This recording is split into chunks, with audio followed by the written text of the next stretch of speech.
Me zotin Paloka. A i vendosni ju, zoti? Ministrë mbarua? Zoti ju lutem. Unë zonja nuk kërkova që ministri mos m'japi përgjigje. Unë nuk i dash përgjigje. Zoti Sheo, të mbaroj ministri, pastaj e ka zoti Paloka për procedurë, të lutem.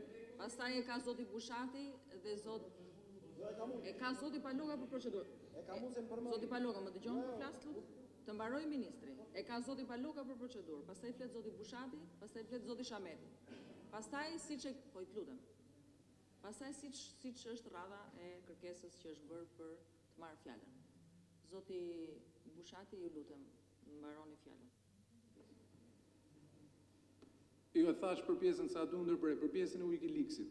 E para, mos u merrni me Wikileaksin se jeni si parti politike në konflikt interesi. Edhe njeriu që keni nxjerrë tani për të folur për ushtrinë, e dini shumë mirë se çfarë thot Wikileaksi për të.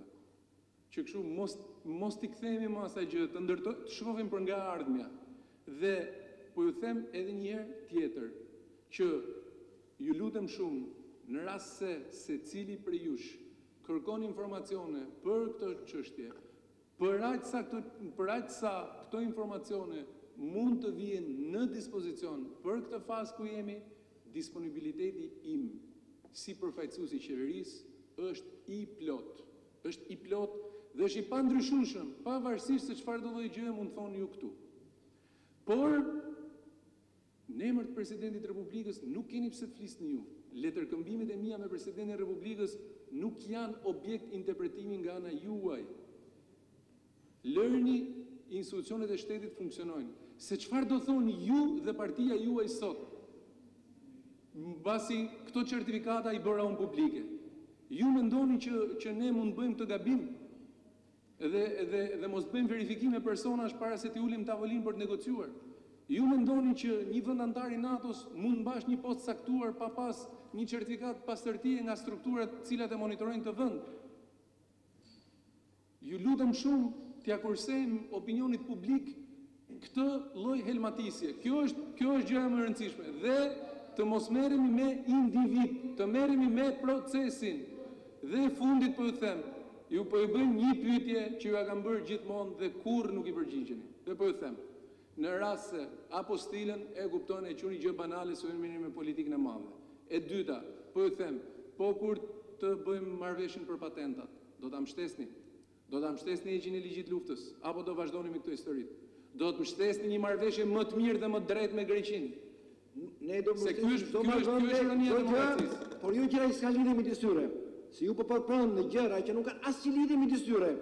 Dhe që si lidha zgjedhës si bashkëkohën, si artificialisht si bashkëkohuni, pikërisht për të siguruar shkeljen duhet madhe. Por zoti ministër, lutem, mbledhjen e drejtoj unë. Drejtoni sa të doni ju. Kanë të drejtën e replikës e tu s'le asnjë sekond.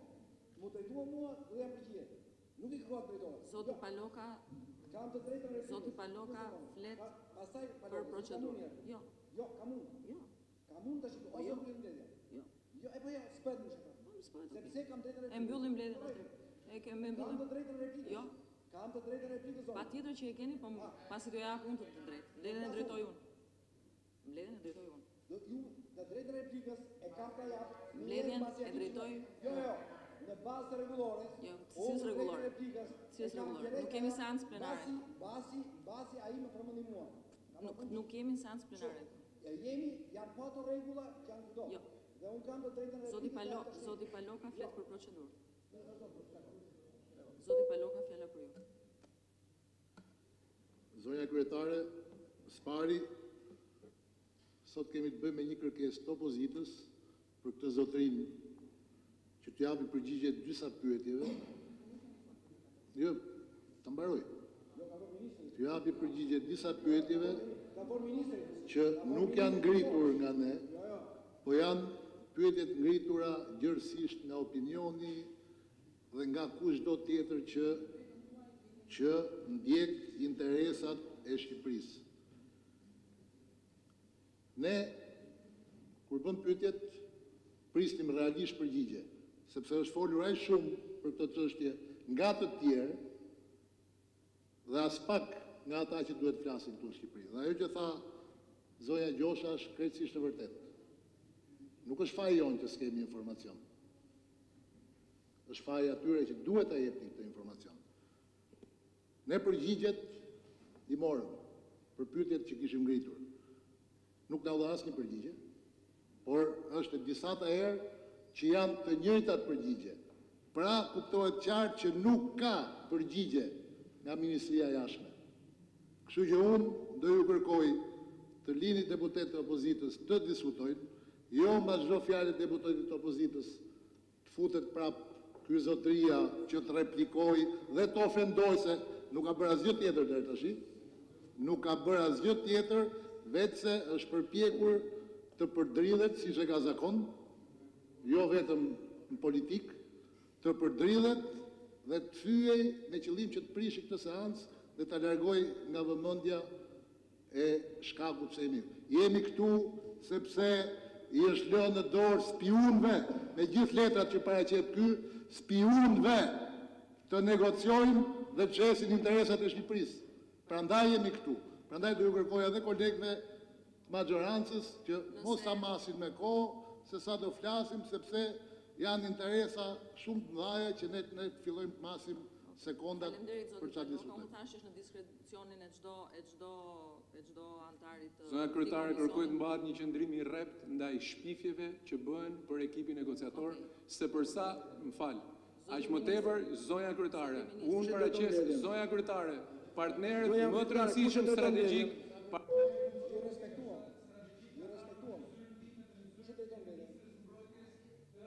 Zoti Ministër, lutem.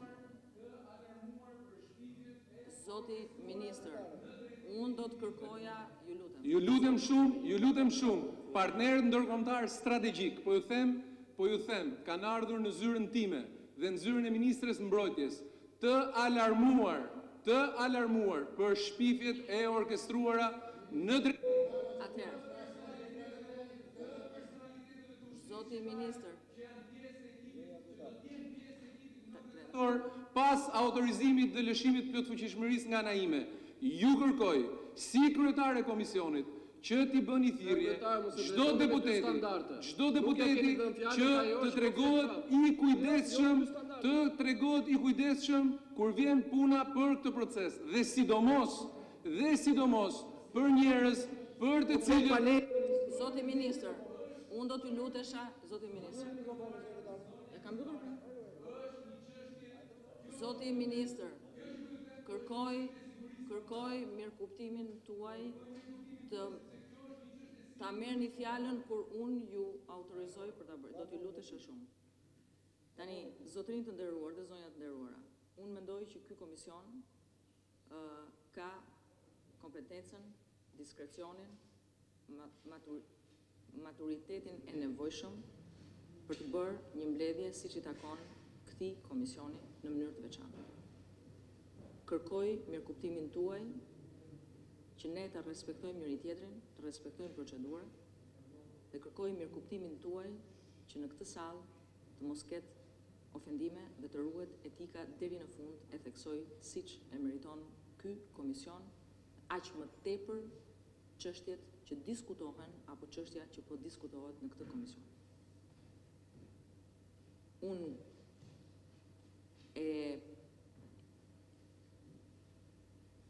jam ndaj të njëjtin opinion me zotin Paloka kur thotë që ky është një seancë dëgjimore e cila është thirrur për shkak të pyetjeve që janë ngritur nga antarët të komisionit të opozitës. Kjo nuk i heq absolutisht të drejtën antarëve të këtij komisioni, kemi dëgjuar deri tani 3 nga ju antar, të diskutojnë se këtë se mohon se këtë po drejt. Nuk i heq. Unë vetëm i ftoj, ju riftoj, sidomos antarët e majorancës, të jenë sa më shtërrues dhe të mos bijem në përsëritje në diskutimin tuaj. Nëse ju më lejoni, zoti Bushati, që në radhën tuaj të riflas zoti Shehu për një koment, në radhën tuaj, se e keni ju radhën. Jo. Replik, jo. Zoti Shehu, ministri Shehu. Bushati ka fjalën e tij. Unë do flas. Unë ju ftoj 3 minuta për replikë. Matë me orë. 2 minuta, edhe 2 minuta po desh. 2 minuta. Edhe 2 minuta matë atje. Por ama zonja kryetare. Do të Por ama jo të Zoti Tritan. Por ama zonja kryetare. Unë do të lutesha. Edhe kur bën replik ministri, do flasi po 2 minuta. Tani vetëm unë do të lutesha. Pavarësisht që gjithse Zoti Tritan. Zoti Sheu. Edhe unë më arsyetuar dorë fjalë. Zoti Sheu. Edhe unë të më arsyetuar. Zot, pse juve çfarë? Pse për çmerit? Jo, tu jeni komision. Zoti Sheu, vetëm do t'ju ftoja që në gestikulacionin e të folurit tuaj nuk ka asgjë të keqe, po të mos ma ngrini në gishtin, lutem. Kishin si angrë juve. Lutem, ha? Si angrë juve po angel. 2 minuta. Jo, të lutem. Pavarësisht se vjen normale që të, po të lutem, ha? Keni parasysh. 2 minuta fjala për ju. Zonja kryetare, së pari ju nuk mund të merrni këtu pozat e mësuesës klasës parë. Së dyti, ju lutem zonja kryetare, kërkojni ministrit të jetë më i qetë. Kërkojni ministrit të jetë më i qetë. Së treti, ai përsëri ngatron dhe mënyrën e fjalësh. Ai nxori një shkresë të 99-s të Ministrisë Jashtme në kohën e Pascal Mitos. Nota ajo verbale ka një histori tjetër, zoti ministër, ndoshta ju nuk e dini, ndoshta mos ndërprisni se kushtohet koha ime. Ndoshta ju nuk e dini, zoti ministër, çu punoni juve, po ajo shkresë ka një histori tjetër, zoti ministër. Ajo u bën në prag të vizitës të Milos në Athinë, dhe ai kërkoi një skarim për të gjë, dhe erdhi notë verbale. Pastaj Milo rikontaktoi me Ministrinë e Jashtme greke, dhe erdhi përgjigjja e dytë që nuk është kështu, po ishte gabim materiali i parë. Dhe në bazë asaj, Milo realizoi vizitën në Athinë, se ndryshe nuk duhet ta kishte realizuar. Pra kjo është e vërteta, zoti ministër. Së treti, zoti ministër, ju përmendet gjykatën kushtetuese. Unë ju them vetëm një fjalë. Respektoni atë që shkruan gjykata kushtetuese. Ju po e shkelni kokë këmbë atë dhe ju po e fusni vendin dhe veten tuaj dhe marrëdhënien me Greqinë që i keni futur prej vitesh në një shkatrim të plot me qëllim përsëri në probleme. Së treti, zoti ministër, ju folët këtu për detajet e marrëveshjes. Kjo tregon që ju e keni bërë marrëveshjen. Ju folët këtu për zonat, për mënyrën si keni vendosur ndarjen, kjo tregon që ju keni avancuar me marrëveshjen. Dhe për këtë, zoti ministër, mbani përgjegjësi edhe ligjore, zoti ministër, dhe unë besoj dhe gjykoj që opinioni publik që po na dëgjon, Presidenti i Republikës dhe të gjithë do ta gjykojnë këtë gjë, sepse ju e deklaruat fjalë për fjalë qartësisht që ju keni avancuar me marrëveshjen, duke dhënë detajet se si do ta bëni marrëveshjen. Dhe e tha tashti. Dhe kjo është arsyeja që ne u kemi kërkuar me shkrim mendimin tuaj para se të vinit. Ajo është detyra juaj. Neve bëjmë kërkesën e pyetjeve, zoti ministër, ja çojmë zonjës kryetare, kështu është rregulloria, zonja kryetare ja u përcjell ju dhe ju para se të vini këtu duhet që të kishit dërguar një material me shkrim para të do flisit. Unë e kërkova edhe këtë gjë, po më thanë që s'është bërë gati, mendova mos e bllokojmë mbledhjen, mos e pengojmë mbledhjen dhe prandaj nuk mbula kë më shumë. Jo, fola me kryetaren. Mu thanë që nuk është bërë gati dhe realisht nuk doja të bllokoja mbledhjen dhe prandaj e pranova edhe këtë gjë. Por paraqitja e gjë me shkrim tuaj të materialit është detyrë në bazë të rregullorisë komisionit, nuk është se kërkojmë ne. Kështu duhet. Faleminderit. Faleminderit, zoti Bushati, fjala për ju. Të nderuar koleg, zoti ministër, shoqëria shqiptare pret dhe meriton maturi, seriozitet, aq më tepër kur bëhet fjalë për një nga çështjet më të rëndësishme që mund të diskutojë ky Komision i Politikës Jashtme në historinë e vet. Sepse kemi të bëjmë për shumë arsye me një nga çështjet e diskutimit më të rëndësishme që mund të ketë Shqipëria në këtë moment. Ka të bëjë me një vend fshinj, jetojmë në të njëjtën zonë të botës, ka të bëjë me një pjesë të madhe të popullatës shqiptare që jeton po në këtë vend fshinj dhe ka të bëjë patjetër dhe me të ardhmen e Shqipërisë në Bashkimin Evropian. Kemi një hapësirë strategjike, ka thënë Bashkimi Evropian, e ka thënë Mogherini, e ka thënë Juncker, komisioneri Han, ku Shqipëria duhet merret me veten e saj, me detyrat e saj, që të jetë sa më shpejt pranë familjes europiane. Një të drejtë që meriton shoqëria shqiptare dhe politika ndoshta pak më e vonuar, po përpiqet të bëjë sa mundet për ta parafruar Shqipërinë me Europën. reforma në drejtësi, çlirimi i ekonomisë dhe problemet zero me fqinjet, pika e tretë, shumë e rëndësishme, janë të treja tema kryesore, çështje kryesore, të cilat Bashkimi Evropian i ka vendosur në pjatën e politikës shqiptare për të diskutuar, për të zgjidhur, përpara se Shqipëria të jetë në Europë. Dhe shpeshherë më kujtohet ajo shpreha folklorike shqiptare, punojeni arë mbi se do ta gjeni thesarin. Shpeshherë duket sikur ne bëjmë detyrat e asaj që na cakton Europa, po që në fakt kanë të bëjnë me shoqërinë shqiptare, me qytetarët shqiptarë që të kenë një jetë më të mirë. Nga opozita me të drejtë është thirrur një dëgjes me ministrin e jashtëm, mund të ketë dhe shumë të tjera, sepse kjo është një çështje shumë e rëndësishme. Ama duhet kuptojmë që në këtë tavolinë, në këtë sallë ne flasim si të zgjedhur të popullit, për te pasioneve tona politike të ditës, për te pasioneve tona shpeshherë dhe njerëzore, dhe nuk jemi këtu për të bërë rolin e një qytetari apo një personi që flet nga pasionet e veta dhe si e mendon për momentin, po t'japim një opinion që ka të bëjë me një çështje që nuk është zgjidhur ndonjëherë në marrëdhëniet tona me fqinjin tonë më të afërt dhe më strategjik. Mos harrojmë që kemi një pjesë të madhe të shqiptarëve që jetojnë ndërmjet këtyre dy vendeve. Për herë të parë që nga pushtimi otoman, apo që më përpara që nga kohët para historike, ne nuk kemi pasur marrëdhënie kaq pranë me Greqinë dhe nuk duhet ta humbasim këtë shans që ta çojmë deri në fund dhe do të shkojë deri në fund. Problemi është që klasa politike mos dali e njollosur nga ky proces, sepse kjo do të bëhet. E kërkojnë qytetarët shqiptarë që marrëveshja të kryhet, që shqiptarët jetojnë më mirë dhe që shqiptarët jenë brenda Europës. Premisa këto që patjetër duhet zbatohen dhe që janë parakushti për ta mbyllur këtë marrëveshje. Marrëveshja do të bëhet. Problemi është që ndërkohë të ulim acarimet politike, klasa politike mos dali offside në gjithë këtë situatë dhe ne të bëjmë detyrën tonë si të zgjedhur të popullit, bëjmë detyrën tonë si ministra që vinë këtu dhe japin llogari, sepse ndoshta më keq mund të kishim trajtuar në kurrë edhe ministrin grek po ta kishim pasur këtu dhe një ministër që nuk është joni nuk do trajtohej në këtë mënyrë siç po trajtohet sot ministri i Shqipërisë, që është ministri i gjithëve ne. Nëse keni ankime, patjetër që ka argumenta politike, nëse mendoni që të pothyet ligji, mund të vazhdojmë me gjykata. Ministri nuk do jetë ministër i përjetshëm. Mund ta ndiqë edhe në mënyrë ligjore më vonë, tha ministri jam në dispozicion.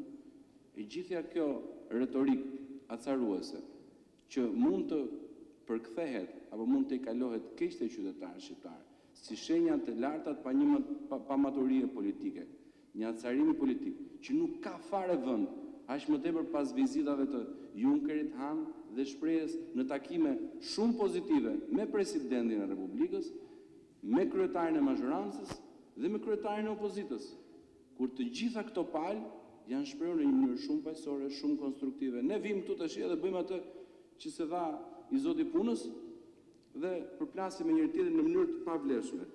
Kështu që këto historitë të tjera pastaj me 007 dhe me filma nuk kanë vlerë fare.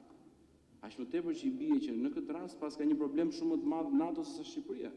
Nëse ne pas kemi një kundërspionazh kaq më të mirë sa Shtetet e Bashkuara të NATO-s, atëherë që ngemi ne, KGB-ja, pastaj NATO, pastaj gjithë ata të tjerë me radhë.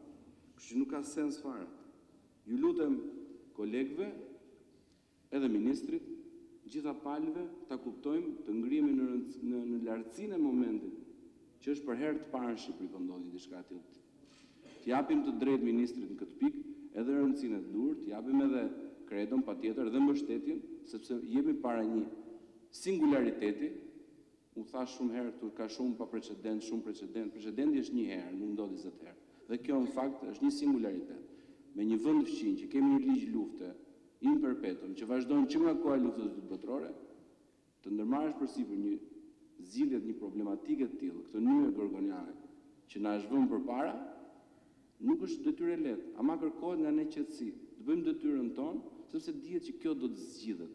Kërkohet nga qytetarët shqiptar, kërkohet nga Bashkimi Evropian dhe për pak kohë do të zgjidhet. Gjitha këto lufta tona politike për të kapur 2 minuta më shumë ke titrat apo ke televizionet që me drejt bën punën e tyre, nuk shkon, nuk çon ujë në mullirin e të gjithë shqiptarëve që duan zgjidhje për këtë çështje. Faleminderit. Faleminderit zoti Bushati, zoti Shameti. Faleminderit zonja kryetare. Në radhë parë do të falenderoja Ministrin Bushati për gjithë argumentin shtërrues, jo për pjesën politike, për pjesën teknike, profesionale, duke u nisur edhe nga formimi ndoshta shkencor që zoti Bushati dhe unë si ekspertës drejtës ndërkombëtare kemi. Sinqerisht, si qytetar i Republikës Shqipërisë dhe jo si deputete përfaqësues i Parlamentit, jam ndjerë më i përfaqësuar se kurrë në të gjithë procesin e negociatave të filluar dhe të realizuar deri tani. Sërish si qytetar i Republikës Shqipërisë dhe përfaqësues i këtij Parlamenti, përpos edhe matan përkatësisë partijake dhe politike, vlerësoj dhe çmoj që është e domosdoshme të shfrytëzojmë këtë momentum në marrëdhëniet bilaterale me shtetin grek, e është ky momentum që duhet parë, vlerësuar dhe respektuar dhe në marrëdhënie me të gjithë fshinjët e tjerë, me të cilët ndajmë apo nuk ndajmë kufi në Ballkan. Dhe në këtë kontekst marrëveshja e iniciuar mes dy qeverive tona nuk bën gjë tjetër veç se përmirëson frymën e bashkëpunimit, aq më tepër që jemi sigur se zoti Bushati e përmendi, të dy anëtarë të NATO-s ulemi në një tavolinë, shihemi sy në sy dhe diskutojmë gjithë çështjet e tjera. Dhe do doja që në këtë komision të nderuar të citoja fjalën e kryetarit komisionit të jashtëm në Parlamentin Evropian David McAllister, i cili, për ata që nuk e din, megjithëse emrin e ka anglez, e ka babain, po është shtetas gjerman, dhe në shumë ndërhyrje të tija në Parlamentin Evropian dhe në Komisionin e Politikës Jashtme që ai drejton, ai dhe shumë shtetarë të tjerë, gjerman, francez dhe të Bashkimit Evropian, i referohen përherë Strasburgut. Strasburgut që të gjithë e dim është selia e Parlamentit Evropian e komunikimit ndërmjet gjithë parlamentarëve dhe gjithë evropianëve. Pra në frymën e zgjidhjes së konfliktit aq të madh që ka qenë për Strasburgun, duhet të eci dhe kjo marrëveshje dhe të gjitha marrëveshjet e tjera kur bëhet fjalë për ndarjen, demarkacionin e gjithë kufive ndërmjet shteteve. Pra, i qëndroja saj dhe mbështes pik për pik gjithë qëndrim të zotit McAllister që këto duhet jenë ura dhe shtylla për bashkimin e vendeve dhe jo për ndarjen dhe gjenerimin e konflikteve. U ngrit nga përfaqësuesit e opozitës që është bërë një seri pyetjesh ndaj ministrit jashtëm dhe këto pyetje nuk gjetën përgjigje, pa dashur të bëj avokatin e zotit Bushati që thash bart mbi kurriz një ekspertizë të jashtëzakonshme profesionale.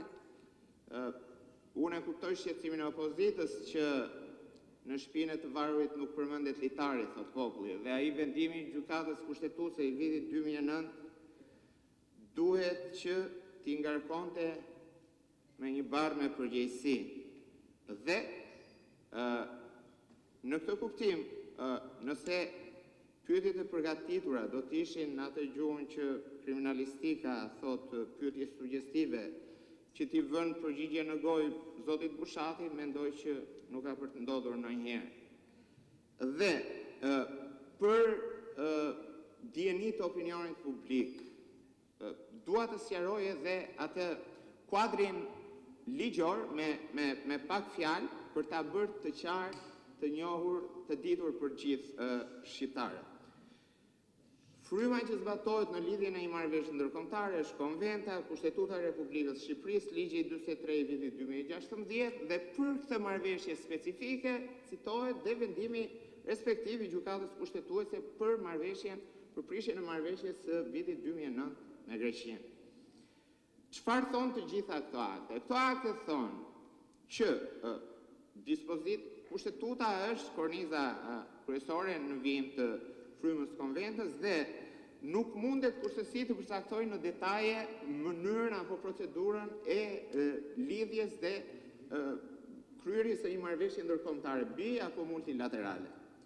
Në këto kushte, në vitin 2016, Parlamenti Shqiptar për të detajuar atë kornizë kushtetuese që ekzistonte ka kaluar ligjin numër 43.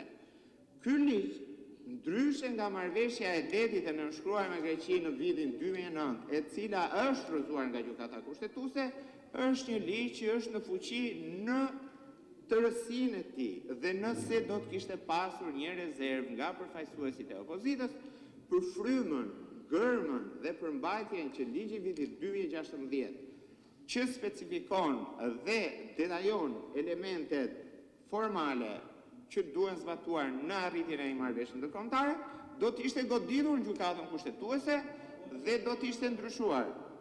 Në këto kushte, ky ligj është në fuqi dhe duhet zbatuar në frymë nga të gjithë. Po nuk arritëm një vendim që të jemi korrekt me njëri tjetër. Në këto kushte, ne jemi të ngeshëm, do ta ezaurojmë të çështje për publikun shqiptar. Atëherë, ky ligj është në fuqi. Nuk është goditur nga ju. Sërish, nëse keni ndonjë rezervë, jeni të lutur ta godisni gjykatën kushtetuese. Dhe vendimi i gjykatës kushtetuese në dieni për gjithë opinionin publik nuk zvendëson, nuk është ligj dhe nuk mundet kurse si të zvendësoj ligjin 43 të vitit 2016 në lidhje me procedurat që duhen ndjekur në arritjen e një marrëveshje ndërkombëtare.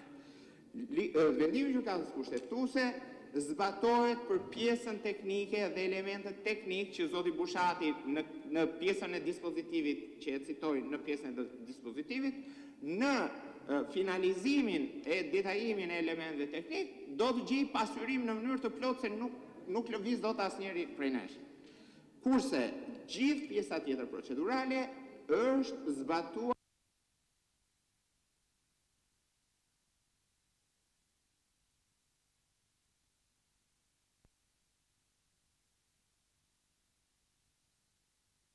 gjithë negocimin dhe azhurnimin e tekstit që duhet të jetë një marrëveshje. Sa i takon rolit presidentit të Republikës në këtë histori? Është e përcaktuar në mënyrë të qartë në ligjin 43 vitit 2016 që vetëm kur kemi një draft të përfunduar, lexojeni me kujdes ligjin. Pra, kur kemi një draft të përfunduar nga negociatorë, që në këtë rast është Ministria e Linjës, Ministria e Punëve të Jashtme, se në një marrëveshje tjetër mund të ishte edhe një ministri tjetër, atëherë kërkohet autorizim. Pra është autorizim që presidenti i Republikës ja jep ministrit të jashtëm dhe është ministri i jashtëm që jep plot fuqitë për grupin negociator i cili është kompetencë vetëm e këtij të fundit, pra e ministrit të jashtëm. Prandaj duhet të qetësohemi dhe të çlirohemi nga ngarkesat emocionale negative dhe ta marrim me qetësi dhe me dashuri këtë çështje. Me dashuri për adheun që e ndajmë të gjithë bashkërisht. Faleminderit. Zoti Shameti, fjalën e ka ministri Panariti, pastaj zonja Hajdari. Ministri Panariti, fjala për ju. Faleminderit zonja kryetar, të nderuar deputet. Unë në fakt jam shumë i surprizuar dhe dëshiroj dhe të referohem frazës fundit të deputetit Shameti, i cili tha duhet prevaloj qetësia, dashuria, por në fakt këtu nuk prevaloj kjo. U krijuar një klim tensioni që në fillim nga ministri Bushati, i cili foli këtu me një grind, me një patetizëm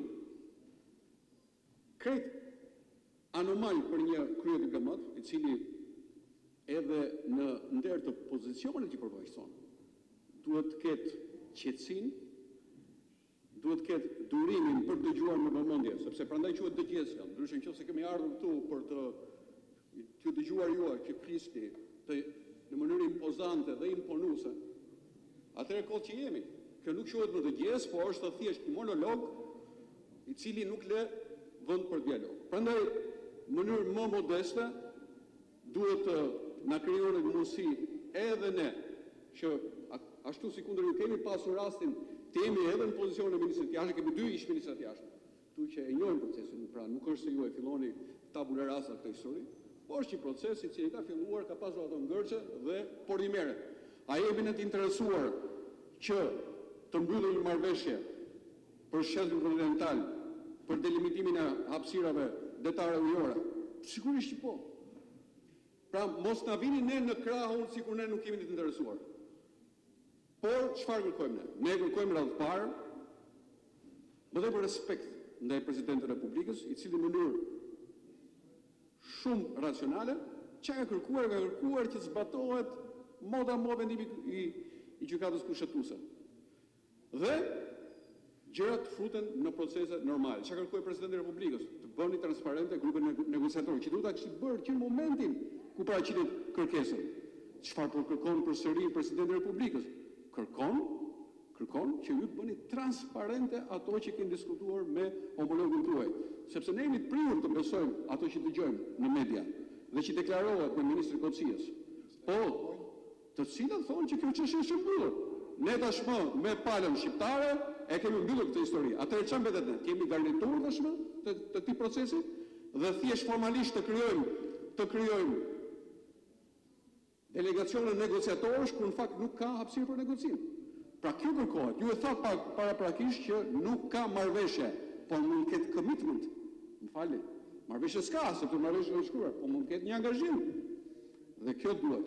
Është ajo pjesa që nuk duket. Ta mbaroj dhe pastaj flasim se këtu jemi për të vendosur dialog. Pak më tepër respekt, duhet të tregoni respekt për Presidentin e Republikës. Po, dakor. Duhet keni më respekt për Presidentin e Republikës. S'po kërkon asgjë më shumë Presidenti i Republikës, por që ky problem i rëndësishëm që ka të bëjë me sovranitetin kombëtar të avancohet konform interesave kombëtare dhe parashikimeve në kushtetutë. Kaq po kërkon Presidenti i Republikës. Dhe këtë nerv të grind që tregoni ndaj Presidentit të Republikës, është mirë ta tregoni edhe ndaj autoriteteve të larta greke, kur ata thonë të pavërteta të mëdha, siç thanë për çështjen e Çamit, që thanë që nuk ekziston çështja e Çamit. Kur në fakt ajo është pjesë e qëndrueshme e një dialogu institucional të vendosur edhe nga ju, por të paravendosur edhe nga qeveria e mëparshme, e cila duhet të jetë pjesë konstante e bisedimeve. Sepse është një problem kombëtar dhe ju duhet dini që politika e jashtme e Shqipërisë udhëhiqet para zgjithash nga interesa kombëtare, pastaj nga interesat e integrimit evropian, pastaj nga marrëdhëniet me fqin. Kjo është e vërteta. Prandaj më nervragues. S'jam dakord absolutisht, dhe duhet kishte reaguar zoti ministër, kur ai komunitet i nderuar, viktime një deportimi masiv në luftën e dytë botërore, konsiderohet në total si bashkëpunëtor të nazizmit, s'është e vërtetë. Që kanë bashkëpunëtor të nazizmit ata pleqe plaka e fëmijë që u deportuar në mënyrë masive, sigurisht ka pas bashkëpunëtor të nazizmit, po ka pas bashkëpunëtor të nazizmit edhe nga pala greke, të cilët sot e kësaj dite janë aty, si ka deportuar një ata.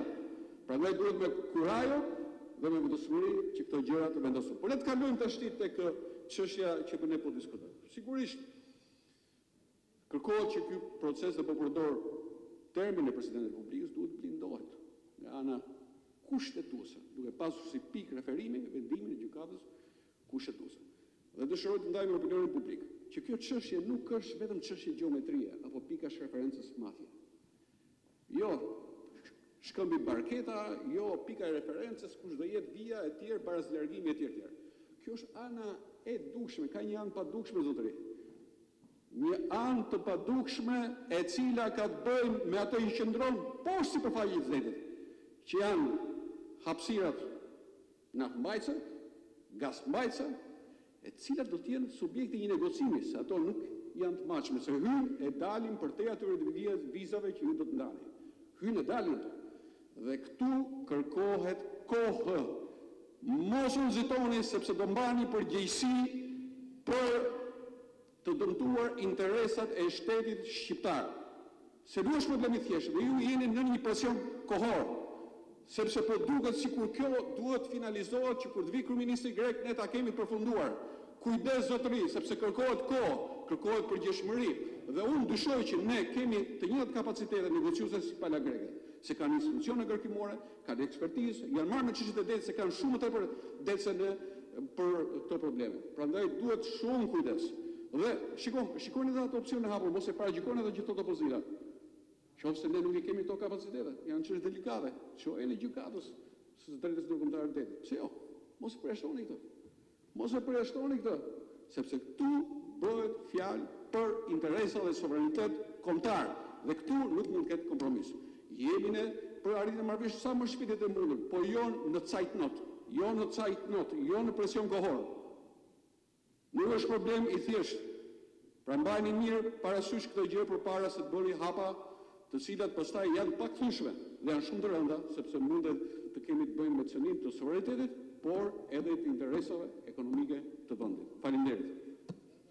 Faleminderit profesor. Zonja Hajdari kërkoi mirë kuptimin tuaj. 1 minutë zoti Shehu për procedurë. Jo, kanë diçka shumë të vogël, më njoftojnë tash nga Faleminderit. Jo, nuk kam problem teknik. Më njoftojnë ata që po ndjekin këtë seancë, prandaj kërkoj ndryrën tuaj zonja kryetare pranë zyrës së medias të kuvendit, që në shumicën ndërmuese kur flasin deputetët e opozitës në emisionet televizive futen elemente të tjera në kabllin që transmeton. Prandaj nëse mund të zgjidhet kjo gjë dhe që të mënyrë barabartë të dalin. Okej. Mirë.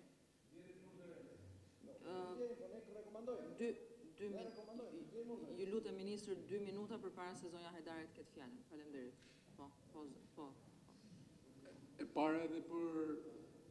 para edhe për respekt institucional, meqense profesori ngriti disa çështje, mund të them që do ishte mirë që t'i evitojmë komentet ndaj njëri tjetrit për mënyrën se si përgjigjemi apo për stilin në cilin kemi zgjedhur të përgjigjemi, por t'i referohemi fakteve.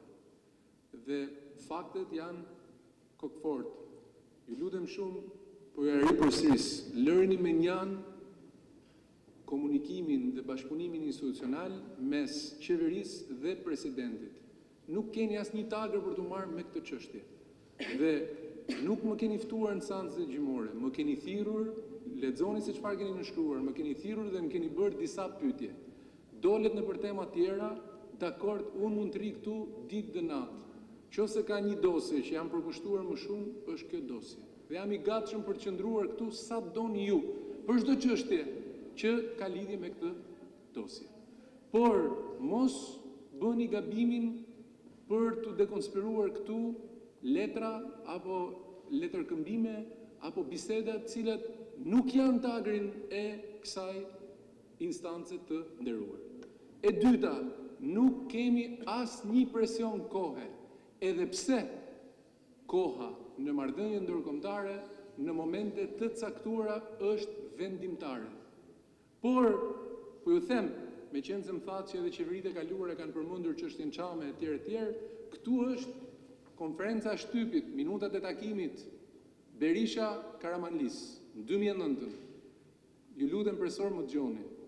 Ja ku është, në 2009, ju ishit në opozitë në atë kohë. Dhe thot, konstatuam, thot Sali Berisha, se mes vendeve tona nuk ka asnjë çështje të hapur.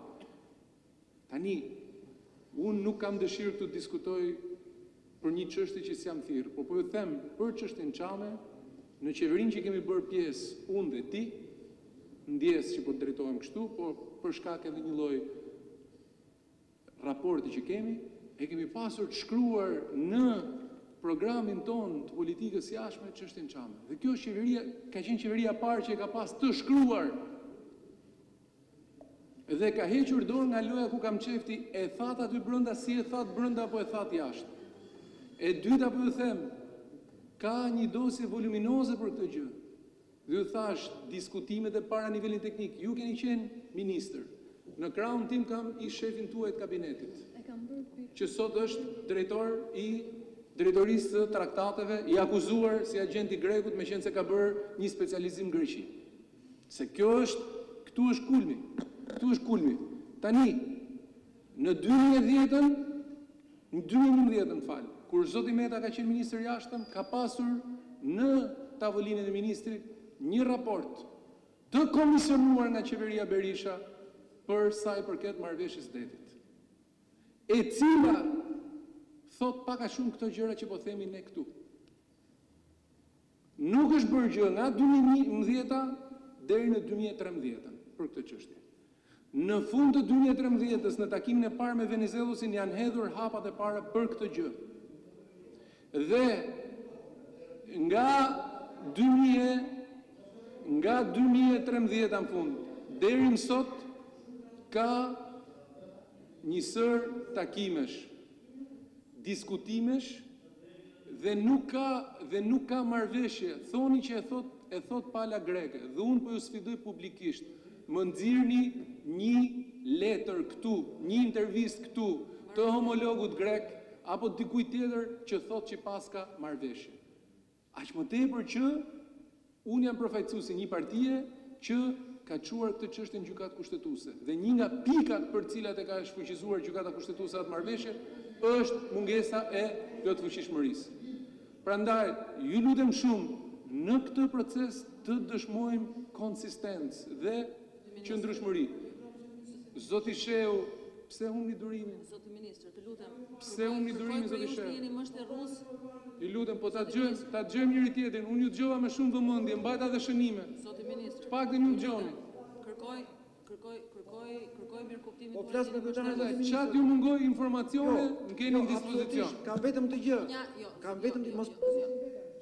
Zonja Hajdari. Përsërisim veten, kjo është problemi. Zonja Hajdari, fjala për ju. Faleminderit zonja kryetare. Me shumë durim prita radhën për të bërë këtë pyetje.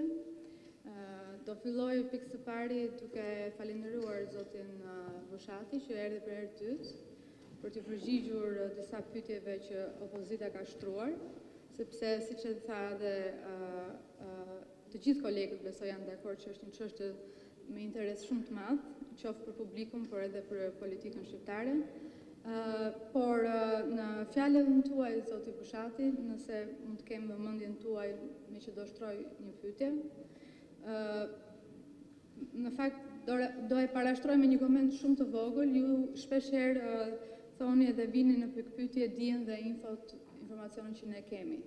Dhe fakti është që ju nuk keni prezent disa ministra, ish ministra këtu dhe keni edhe gjithashtu prezent njerëz që kanë një edukim të caktuar dhe besoj që duhet të respektoni. Opinionet e tua të lutem mbajini për vete në një instancë tjetër, po jo përpara një komisioni të jashtëm që duhet të respektoni, ashtu siç po mundohemi të respektojmë dhe ne ju. Paktën flas si individ. Për sa i përket pyetjes time, dua që të flasim pak për marrëveshjen me detin, sepse jemi përballë një fqinje apo një shteti që është më i pushtetshëm se ne. Dhe duke marrë parasysh historikun në ndarjen detare, duhet marrim parasysh që shtetet që kanë më shumë pushtet se ç'kemi ne, pra në rëndësinë e tyre në gjeopolitik, shpeshherë kur bëhen këto ndarje kufitare, janë në favor të atyre vendeve që kanë më shumë pushtet se ka pala tjetër. Dhe realiteti është i atill. Pra, kur jemi në një fazë negociatash, ne duhet marrim parasysh që jemi një shtet më i vogël dhe më pak i fuqishëm se ç'është Greqia. Duke qenë përballë këtij realiteti, do doja sikur ju në fakt na flisni, sepse deri tani kam dëgjuar nga deklaratat e juaja që ju keni folur që çdo gjë po shkon vaj. Dhe duke qenë se ky është një negociat dhe një marrëveshje me shumë delikate dhe jam i sigurt që ka vështirësitë e saj. Do doja që ju më flisnin në këtë lloj pikpamje, pra në këtë lloj pikpamje që shpesh herë shtetet që kanë më shumë fuqi janë më të pushtetshme se shtetet që kanë përballë, pra që negociatorët që kanë përballë, më tregoni disa momente të vështira gjatë këtyre marrëveshjeve. Pra, ku jeni gjendur ju si diplomat i shtetit tonë përballë një pozite të vështirë që ju ka kërkuar pala tjetër.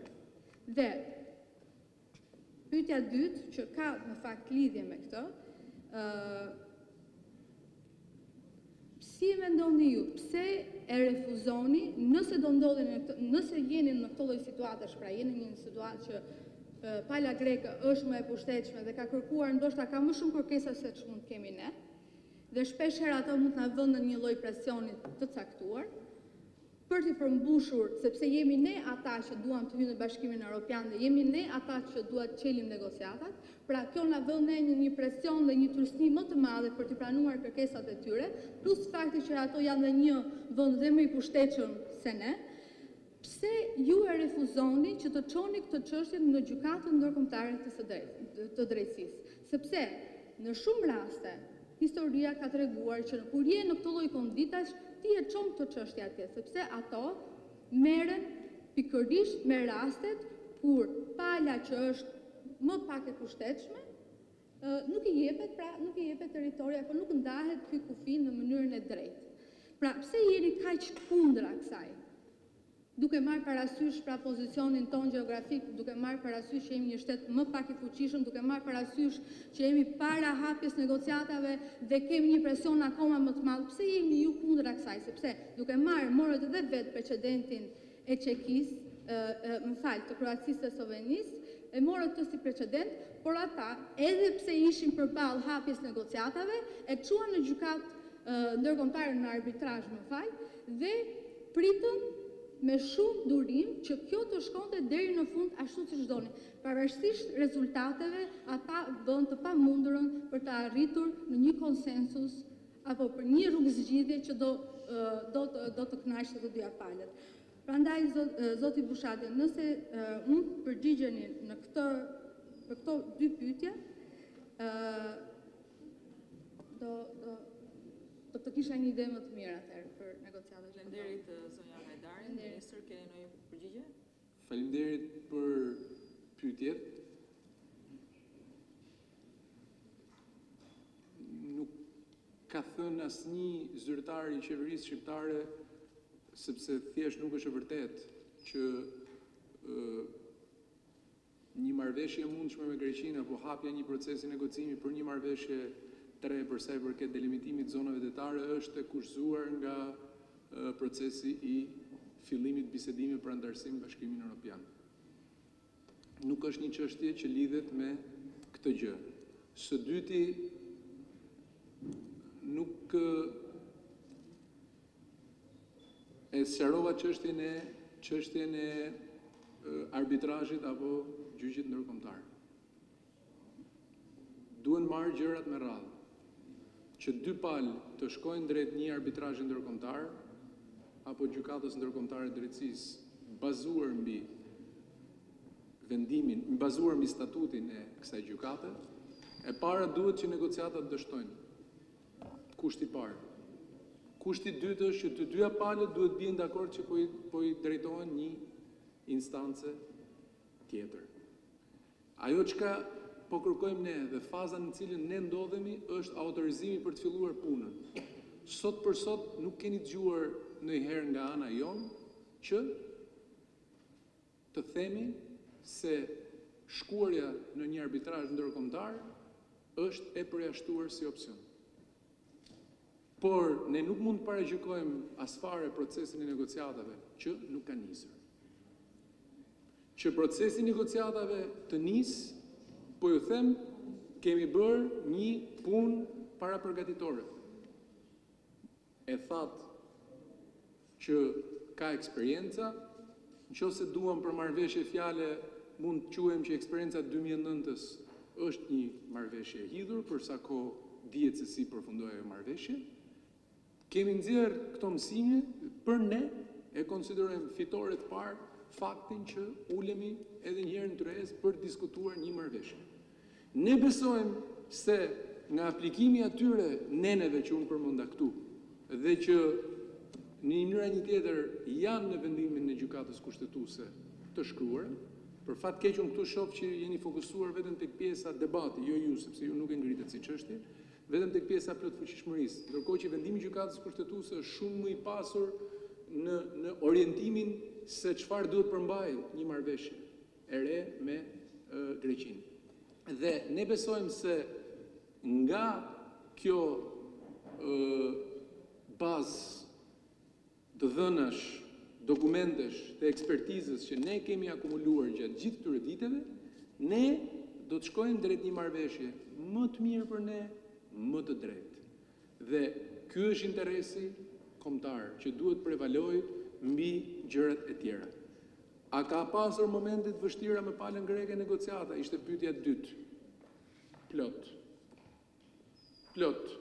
Fakti, dhe po ju them që unë i kam këtu, po jam publike. Fillimisht, pala greke ka deklaruar që nuk ekziston një ligj lufte. Për fat keq, ende ka politikanë edhe në këtë sallë që thonë nuk ka ligj lufte.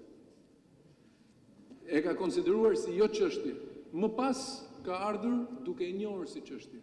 Ka kërkuar që këtë çështje ta shfuqizoj me metoda dhe me instrumente që në gjykimin ton nuk ishin të plota, sepse nuk prodhonin efektet ligjore që ne duam nga ky moment. Po kështu, pala greke ka pasur një qëndrim rigjid edhe për sa i përket çështjes së detit. Janë bërë seancat që nga 2014 deri më sot. Janë bërë gjitha llojet e leximeve, praktikave ndërkombëtare, vendimit gjykatës kushtetuese, gjitha rastet që janë rreth e përqark. Dhe kemi arritur në këtë pikë. Pjesa tjetër që ju referuat Kroacisë dhe Slovenisë nuk ka lidhje sepse ato janë të dyja vende anëtare në BE, nuk ka lidhje me hapjen e negociatave. Kanë shkuar në arbitrazh ndërkombëtar me dakordsi se nuk shkohet dot ndryshe dhe sot po ta thash pra tregoj duruar un jam besim plot që negociatat kur të hapen do përfundohen me një marrëveshje. Nëse nuk përfundohen me një marrëveshje, do të shkohet në arbitrazh ndërkombëtar në dakordsi me palën tjetër, sepse një zgjidhje kjo çështje ta marri. Por nuk mund thoj askush këtu që ne jemi në cajt not, ndërkohë që në 2009 është arrit një marrëveshje, jemi 8 vjet më vonë dhe ne të themi a kemi këtë, a kemi atë. Ne jemi plotësisht të përgatitur për këtë proces. Faleminderit. Faleminderit ministër, zonja Bushka, pastaj zoti Balliu. Faleminderit zonja kryetare. Në fakt, çështjet cilat po i diskutojmë sot në këtë dëgjes, shumë të rëndësishme, kanë të bëjnë me prioritete të vendit tonë, sa i takon marrëdhënieve të fqinjësisë mirë, dhe janë çështje të cilat përveç se duhet të ekzistojnë në realitet, duhet edhe të instrumentalizohen me akte e marrëveshjes sipas të drejtës ndërkombëtare, të drejtës së brendshme.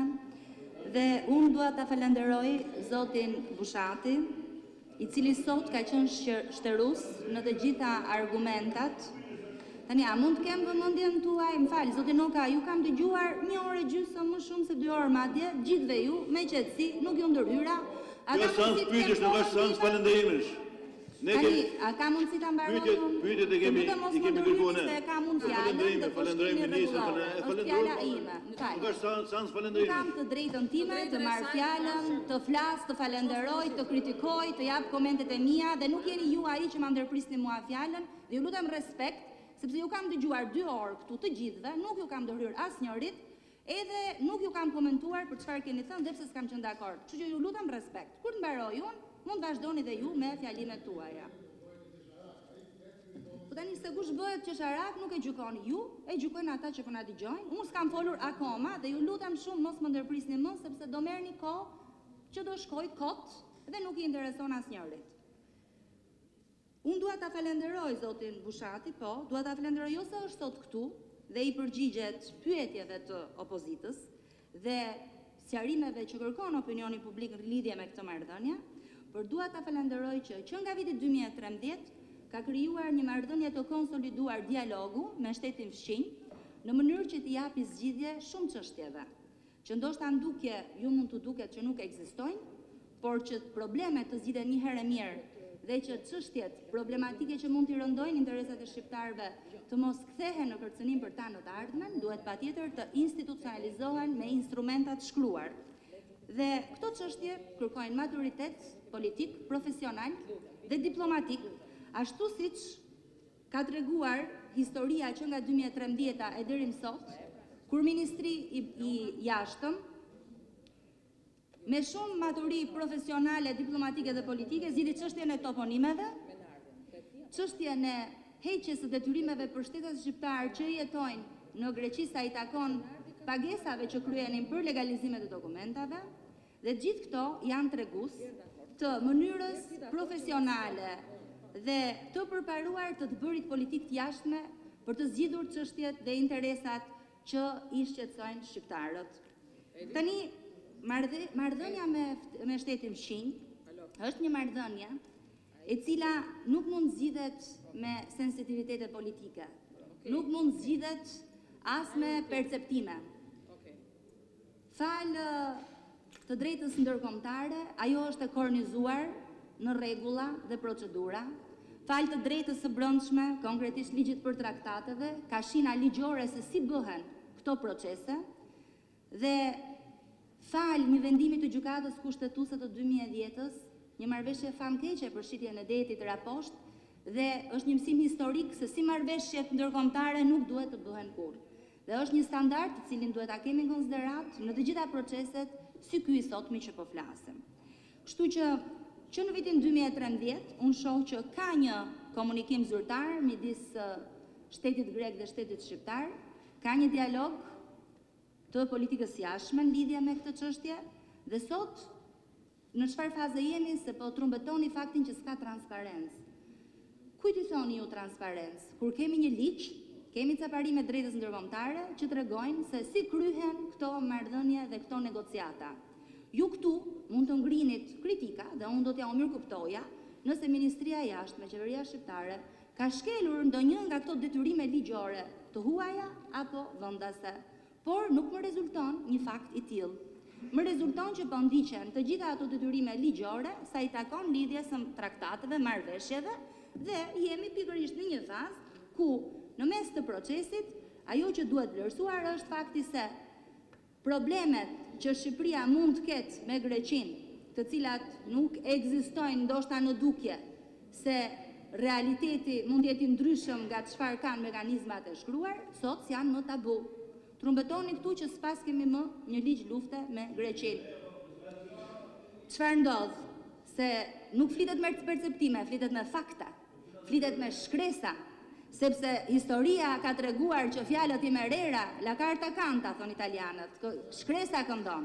Atëherë çfarë ndodh? Ne kemi një marrëdhënie mbi 70 vjeçare me cen me shtetin grek. Traktati i miqësisë i 96-s nuk e ka hequr ligjin e luftës, sepse pikërisht në 99-ën Ministria e Jashtme e Greqisë ka konfirmuar ambasadës shqiptare në Athinë ekzistencën e gjendjes luftës dhe fuqinë e dekretit mbretëror.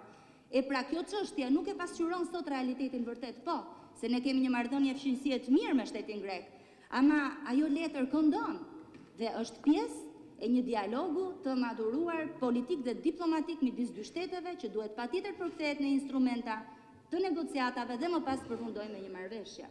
Siç janë dhe çështje tjera që kanë të bëjnë me kufijt e me shumë çështje që më mirë se ne i di patjetër institucioni i shtetit shqiptar që merret me këtë çështje dhe që është Ministria e Jashtme. Atëherë, ne sot, përveç se të kërkojmë informacion se çfarë po ndodh dhe si është duke hecur kjo, duhet patjetër me të drejtën tonë të dimë se kur do të përfundojë ky proces, cilat janë prioritetet tona në këto negociata, dhe nuk mund të themi kur se është shteti fort ai shteti tjetër që po negocion përballë nesh apo jo, sepse nuk ka më shtet fort, shtet dobët kur ka të drejtë ndërkombëtare, kur ka mekanizma, dhe mos harroni që negociatat në kuadrin e drejtës ndërkombëtare janë win-win. Janë fitojnë të gjitha palët. Në qoftë se këto negociata dështojnë, po ka mekanizma e drejta ndërkombëtare, gjykatat ndërkombëtare që vendosin përfundimisht. Por, shkosh në gjykatë ndërkombëtare që vendos përfundimisht, do të thosh mos jesh i aftë, politikisht, diplomatikisht dhe mos kesh aftësi profesionale, ta adresosh një çështje t'i dalësh përballë realitetit dhe ta zgjidhësh atë në interes të vendit tënd. Nuk më rezulton. Më rezulton që ne i kemi si shtet të gjitha aftësitë tona profesionale për të dialoguar, për të përdorur kanale diplomatike zyrtare, aftësi teknike, politike, që çështjen e marrëdhënies së fqinjësisë së mirë me Greqinë ta çojmë deri në fund dhe ta instrumentalizojmë me akte të shkruara të detyrueshme ndërkombëtarisht. Dhe kjo do të jetë rruga se si do të zgjidhen çështjet. Dhe për këtë dua ta përgëzoj ministrin e jashtëm, për këtë dua të përgëzoj edhe për përzgjedhjen e negociatorëve, të cilët lutem tani mos më ndërpre, ndoni që gjitha negociatorëve në aftësi të gjitha fushave që në kuptimin tim si juriste dhe si profesioniste në ndërmjetësim plotësojnë të gjitha nevojat e shtetit shqiptar për të adresuar në marrëveshjen midis Shqipërisë dhe Greqisë, sepse shoh që keni gjetur negociatorë të gjitha fushave me interes për zgjidhjen përfundimtare dhe shterruese të konflikteve, të cilat mund të kenë vite që nuk zgjidhen dot. Dhe në përfundim kisha vetëm një pyetje për zotin Bushati. Në vijim të procedurave që jeni duke ndjekur, është një drejtë e Presidentit Republikës që t'ju lëshoj një autorizim për sa i takon negociatës. A ka raste të parashikuara në ligj kur presidenti nuk e jep këtë autorizim? Dhe çfarë ndodh në këto raste? Faleminderit për pyetjen. Jeni për pyetjen, zotë Bushatit, zotë. Faleminderit për pyetjen. Pastaj mbas do t'ju lutesha zoti ministër të përgjigjeni shkurt, pastaj fjalën e ka zoti Noka dhe pastaj zonja Gjermeni me mirë kuptim.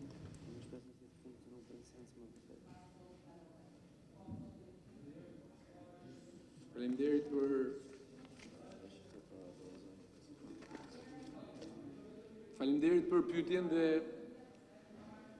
unë u përpoqja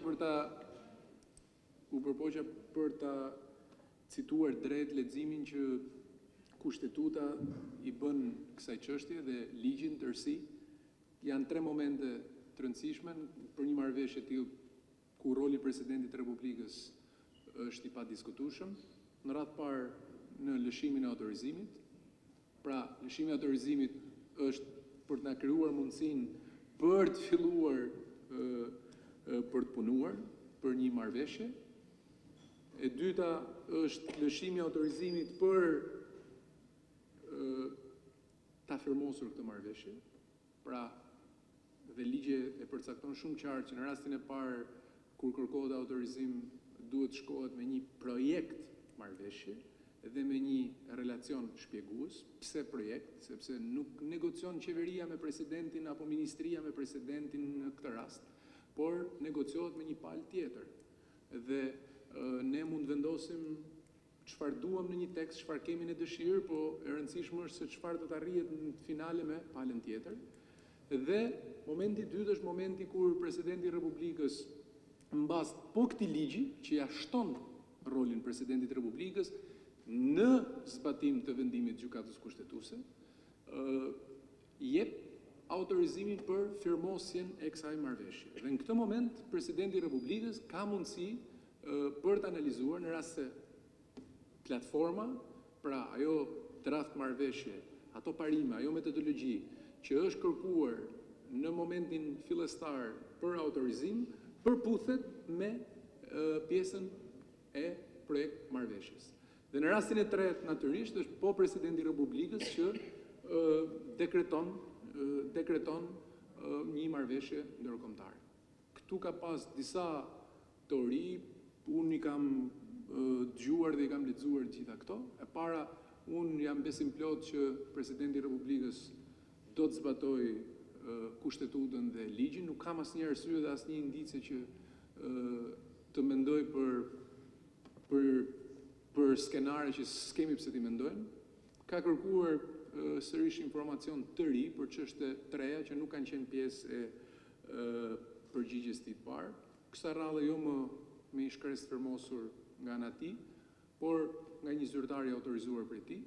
Do ta shqyrtojmë letrën e zyrtarit të autorizuar nga presidenti i Republikës me shumë profesionalizëm dhe natyrisht do t'japim çdo informacion shtesë që ai e kërkon që i shërben qëllimit final që besojmë se është i përbashkët. E drejta ndërkombëtare, konventa e Vjenës mbi drejtën e traktateve një presidentin, kryeministrin, ministrin e jashtëm dhe ambasadorin e jashtëzakonshëm dhe fuqiplot të shteteve në vendet caktuara si mbartës të përfaqësimit të një vendi në arenën ndërkombëtare. Prandaj, duke të falendruar rreth parë për sidomos për komentin final që thatë, besoj se me gjithë dyshimet që ngrihen këtu, që ose ato janë dyshimet shëndetshme, unë do të preferoja t'i merrja si tilla, ne do t'i japim besim gjithë bashku ekipit për të hyrë në procesin e negocimit. Për të hyrë në procesin e negocimit, duke reflektuar dhe duke nxjerrë gjitha mësimet nga procesi para 8 viteve. E fundit që duhet të them, zëra kryetare, kjo është një nga elementet më të bukura të demokracisë. Paradoksalisht, ata që janë shkaku që ne jemi në këtë situatë dhe në këtë diskutimi, sot vendosin gishtin ndaj nesh. Zoti Noka, fjala për ju.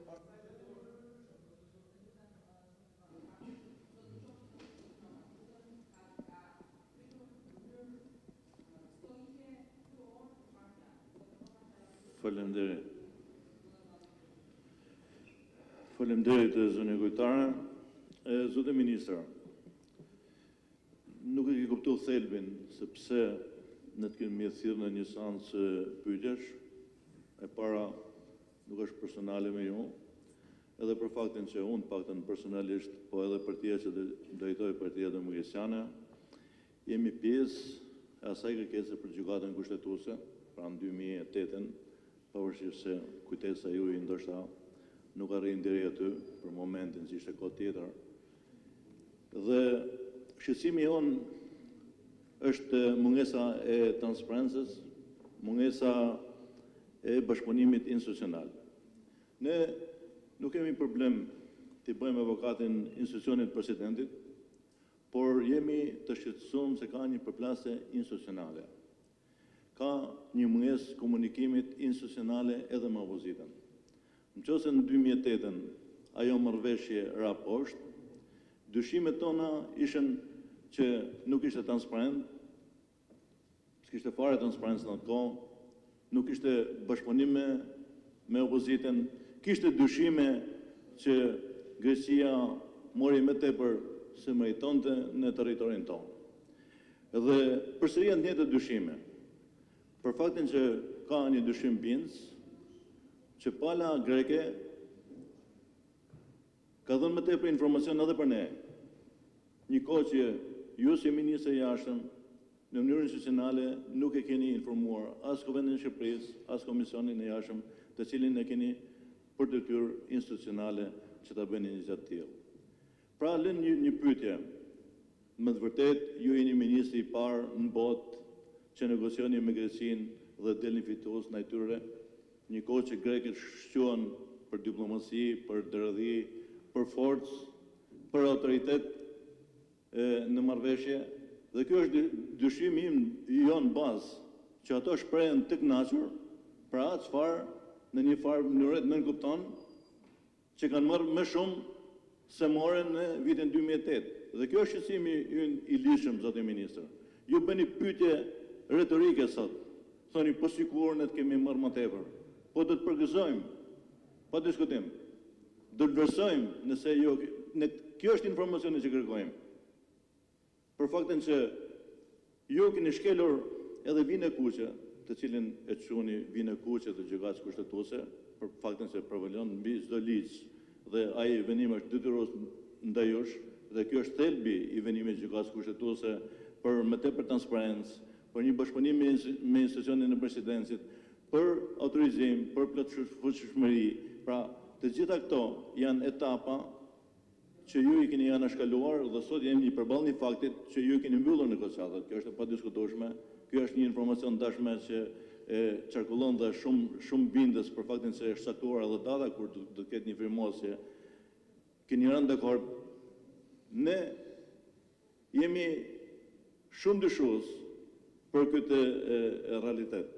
përsëri do ta mbrojmë marrëveshjen tuaj nëpërmjet gjykatës kushtetuese. Pra ne kërkojmë një informacion të detajuar. Besoj që do të ishte shumë interesante, ndoshta nëse doni në mënyrë konfidenciale mund ta bëni edhe me dyert të mbyllura, ose paktën e presidentin e Republikës vendosni një dialog normal besimit reciprok që kjo pjesë mos ndodhin edhe mos jetë problematike në politikën shqiptare. Ju parasysh sot 3 shporta. Term grek për hir të realitetit, por në fakt ne s'kemi probleme me shportat. Pavarësisht se janë 2 shporta dhe një kazan. Kazani është pjesa e detit, ajo është pjesa një kazanit si vloncët. Edhe tek qytetarët, edhe tek opinioni, edhe tek politika shqiptare. Nuk ka pse të bashkohen ato 3 shporta. Pra janë 2 shporta veç që njëra sa shfare, ju e trembëndoni me të madhe ligjin e luftës, si realisht është inexistent, nuk ka lidhje me çështjen çame. Çam janë dëbuar përpara ligji i luftës është 1 ose 2 vjet pas asaj, nuk ka lidhje të drejtë për drejtë, pra nuk janë dëbuar nëpërmjet ligjit të luftës. Pra nuk është një lidhje që ekziston midis tyre. Megjithatë, e quaj arritje, falenderoj, e vlerësoj që në fund hiqet edhe një ligj i cili nuk ishte pengesë, po e marrim si të mirësenë, si një arritje të diplomacisë shqiptare. Pra, edhe shportin e parë po ta lëvdërojnë nëse do një fjalë lavdëruese edhe nga pjesa e opozitës. Edhe një vërejtje e kam, zoti ministër, për ju personalisht. Vini disa herë në Komisionin e Jashtëm. Ne jemi kolektuj. Kemi marrëdhënie miqësore, institucionale, politike dhe përdoni ironi, sarkazëm, akuza me antarët e Komisionit të Jashtëm.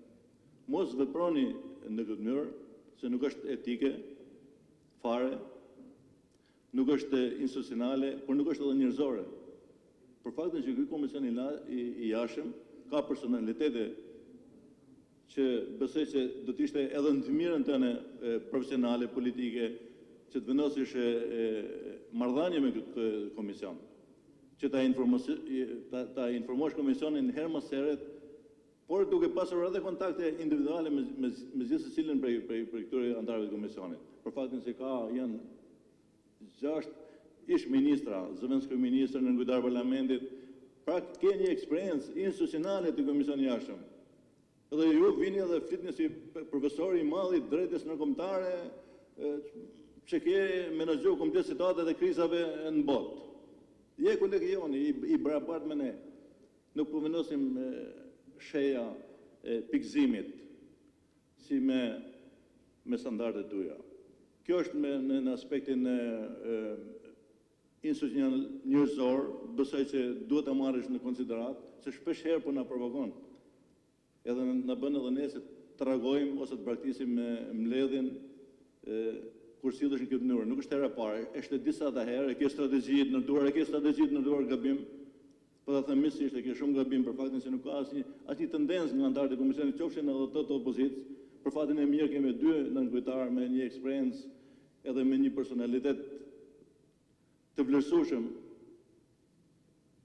të opozitës dhe asnjëherë nuk e gjet kërkesa absurde apo cinike nga ana jonë. Duke të falenderuar edhe për kohën edhe për punën e përkushtuar, unë të njoh vetëm një emërit për hir të realitetit dhe do ta them në mënyrë publike. Je një ministër i jashtëm që përpiqesh të riparosh gabimet që kryeministri jot ka bërë gjatë këtyre 5 viteve. Ka bërë gabime trashënike në diplomaci, ndonjëherë nga padia që nuk është profesor si ju në fushën e diplomacisë, ndonjëherë duke u treguar amator nacionalist, duke u treguar Skënderbe me grek dhe Hamza Kastriot me turqit, duke i nxjerrë politikën shqiptare nga shqinat, nga zero probleme me fësinët, ka krijuar shumë probleme me fësinët, si me Maqedoninë, duke quajtur veten si në infrashë i gjuhës shqipe, apo grek duke ju sugjeruar edhe për riparimin e historisë tyre. e kuptoj që je përballur me këto vështirësi dhe je përpjekur i amortizuar me klasë dhe kjo është pozitive, po këtë mëri do ta njohin më tepër shefi jot se sa ne. Faleminderit. Faleminderit për pyetjen që më bëhet. Zoti Noka, unë nuk besoj që gjithaj kishit pyetje retorike, kështu që bërë një pyetje. Zëra kryetare, mund ta marr për procedurën, se kërkohet për procedurë. Jo, çfarë thatë marroi ministri të flas? Unë mori zotin Doga, tani thatë prapë.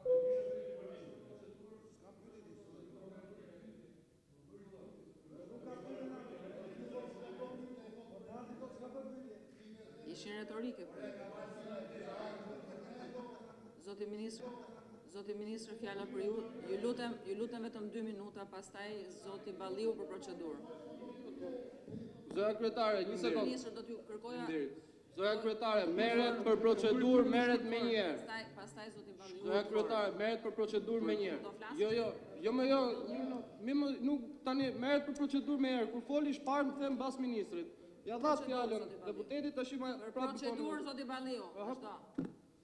Do doja që të kemi një farë rregulli në kuptimin kur ju vëni radhën e folësve. E para, e dyta, respektojeni njësoj rregullin për ne, siç e respektoni për ministrin dhe kolegët e tjerë, që kur kërkohet fjala për procedurë, jepet menjëherë. Kjo janë rregullat e juaja, nuk I kam vendosur unë. Lutem. Kjo është për procedurë të ju kërkoj zbatimin e rregullores që keni caktuar ju. Kaq. Atëherë zoti Balliu duhet kupton që kam kërkuar mirëkuptimin dhe bashkëpunimin e zotit Paloka, të zotit Noka për lidhur me radhën. Kështu që kam marrë mirëkuptimin e kolegut të vjetër tim Paloka lidhur me radhën e folësve. Zoti ministër, 2 minuta ju lutem dhe pastaj ministri Gjermeni.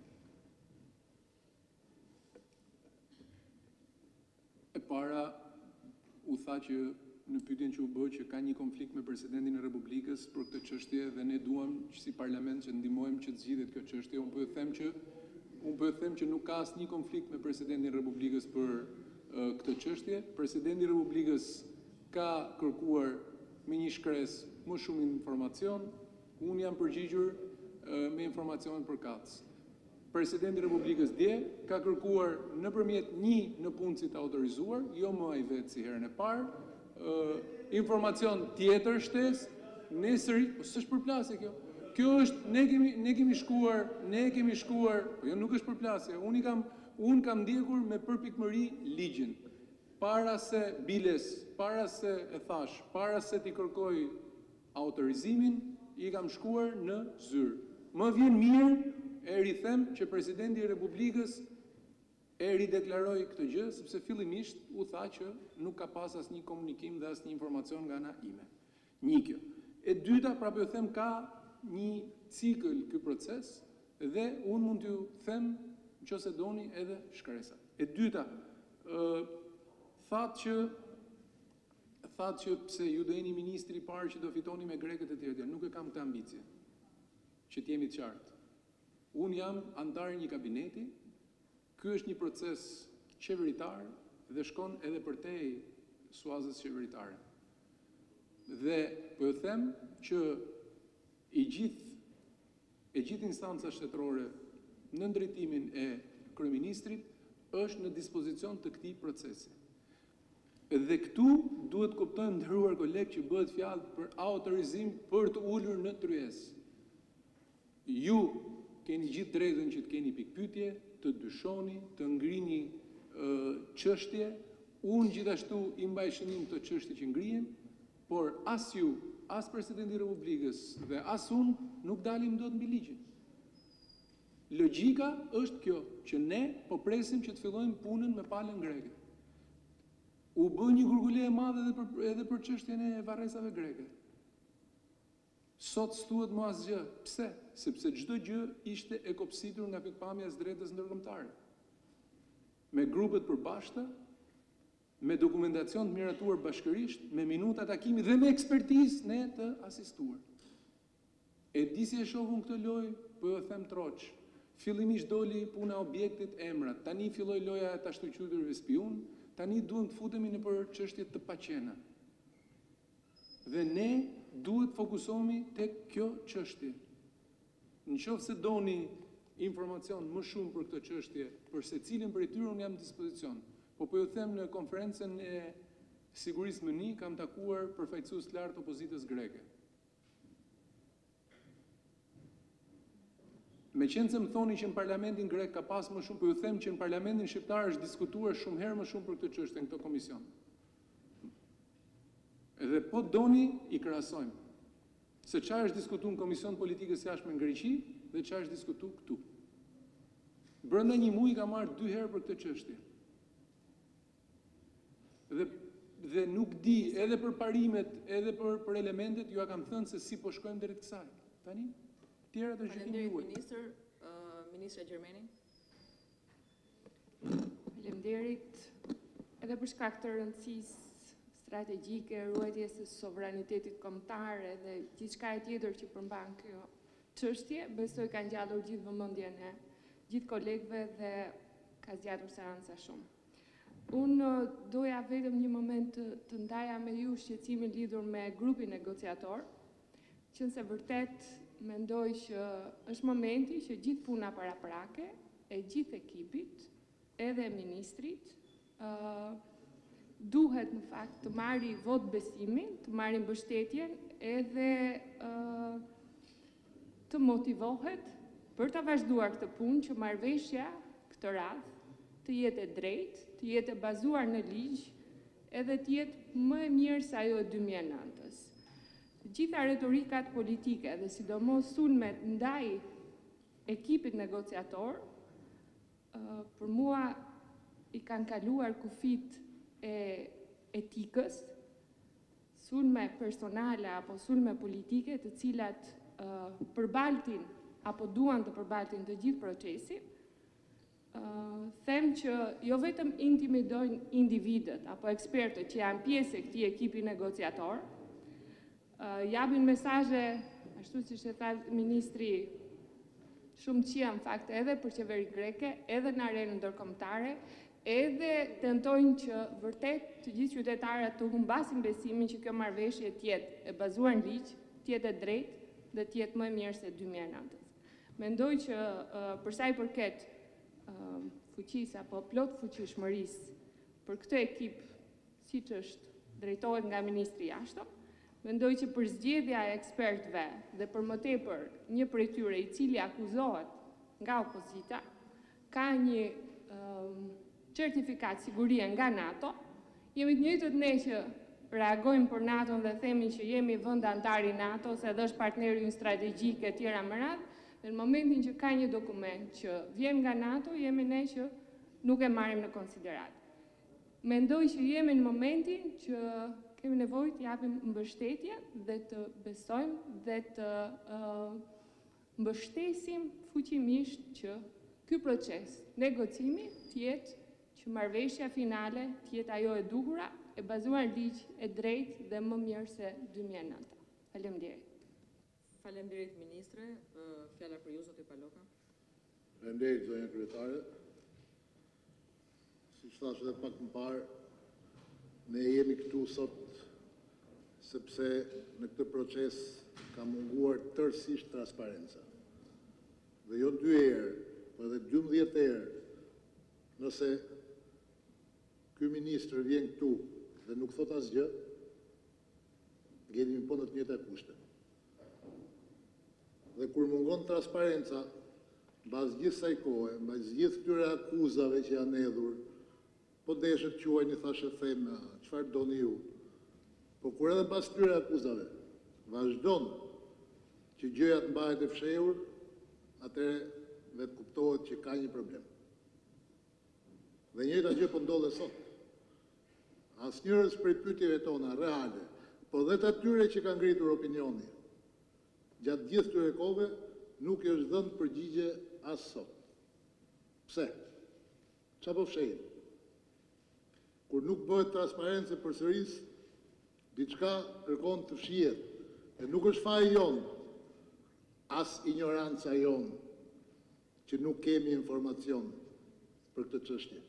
Është faji atyre që kanë përgjegjësinë të japin informacionin.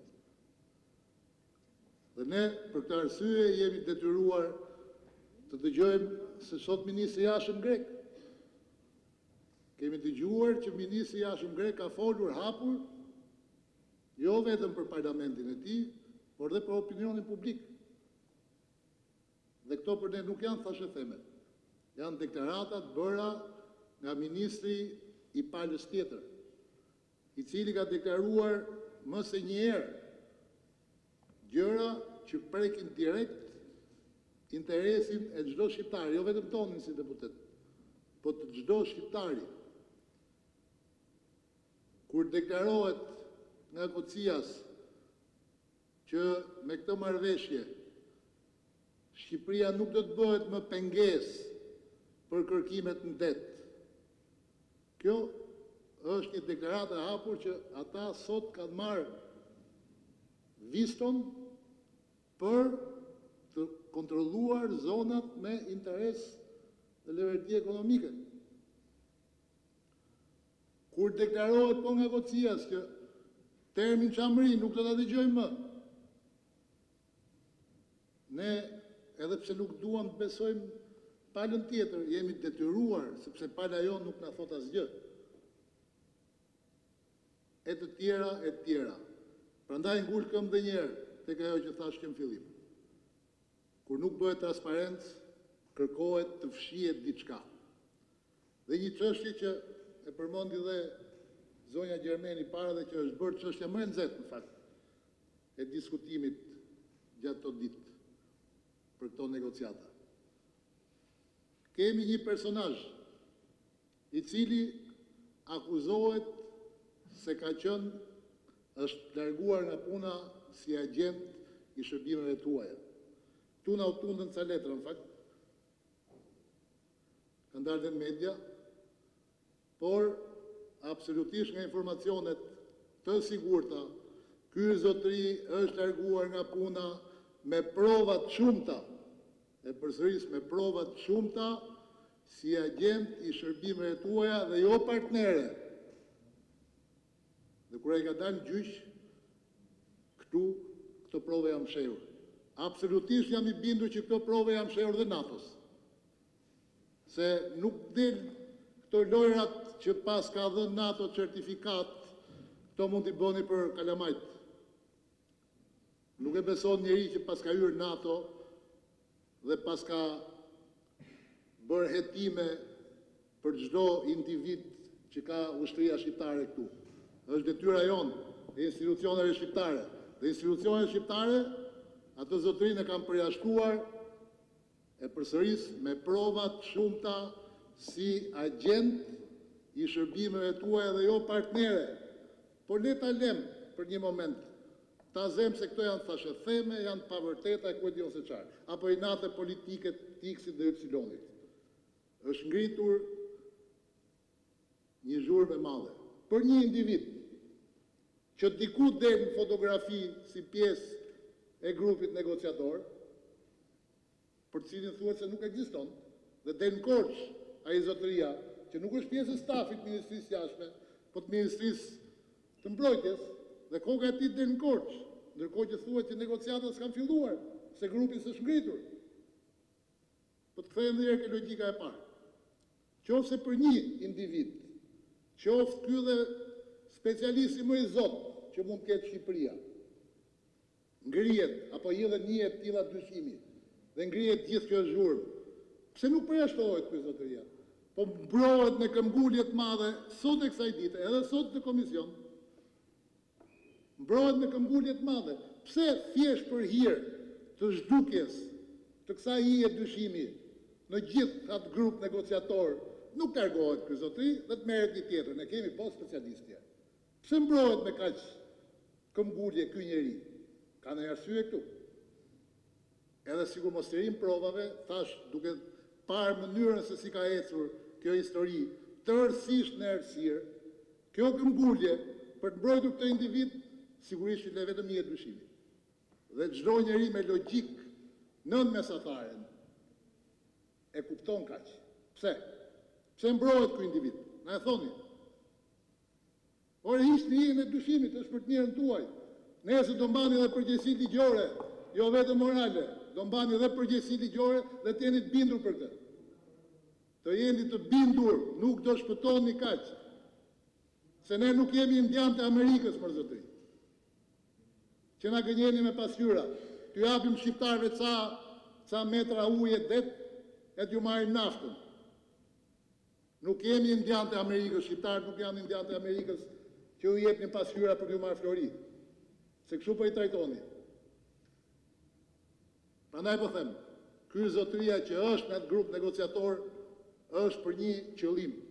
Ose janë detyruar ta mbajnë dhe nuk e heqin dot, ose të përgjigjen jo sot.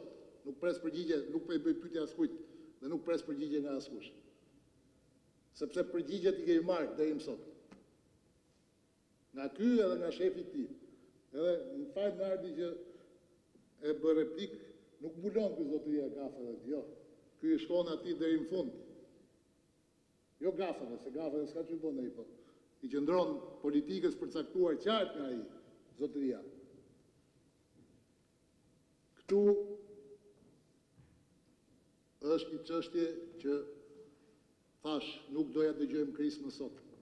Unë nuk kam folur në herë, as përpara kam qenë deputet, edhe kur qeveria ime, qeveria e Partisë Demokratike bëri marrëveshjen e atërshme me Greqinë për detin, nuk kam folur se nuk jam specialist, është diskutuar në terma teknike dhe për këtë arsye nuk kam marrë përsipër të flas atëre.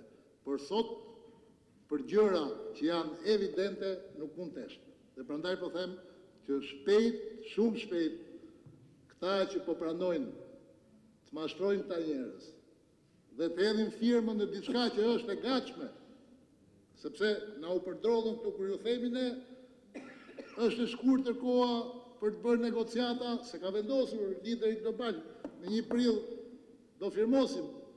Kur ne ju themi koha është e shkurtër, thonë jo, po ne kemi 4 vjet që bëjmë bisedime. Në çdo bisedë që pas kam bërë ku e di unë, apo çdo deklaratë për studio televizive e quajnë bisedime. Pra në këtë rast, që ka bërë negociata, ka 4 vjet madje që bëjnë negociata. Kur ju themi, si keni hyrë negociata, pa marrë autorizimin apo plot fuqishmërinë quajnë si doni të presidentit, thonë jo, s'ke bërë gjë, s'ke bërë negociata, s'ke bërë marrëveshje. Brenda 5 minutave, 2 përdredhje. Kur ju leverdis thonë kemi 4 vjet që bëjmë negociata, në rastin e kundërt thotë jo, s'kemi bërë asnjë negociatë. S'kemi shkruar marrëveshje. Çfarë janë gjitha këto? Në qoftë se gjëja do ishte e pastër, nuk kishte nevojë për gjithë këto përdredhje. Qoftë se gjithçka është në interes shqiptarëve, ne nuk themi që dhe as nuk e mendojmë që këta zotrit sa do të ditur dhe të kulturuar e profesional janë do arrin të jenë më të zotë se grekët në këto që për fat keq janë pazare. Nuk janë negociata. Në këtë formë si janë trajtuar, janë pazare. T'jap 5 kilometra ujë me krip këtu, m'jep 10 kilometra naft këtu. Këto janë pazare. Nuk janë negociata.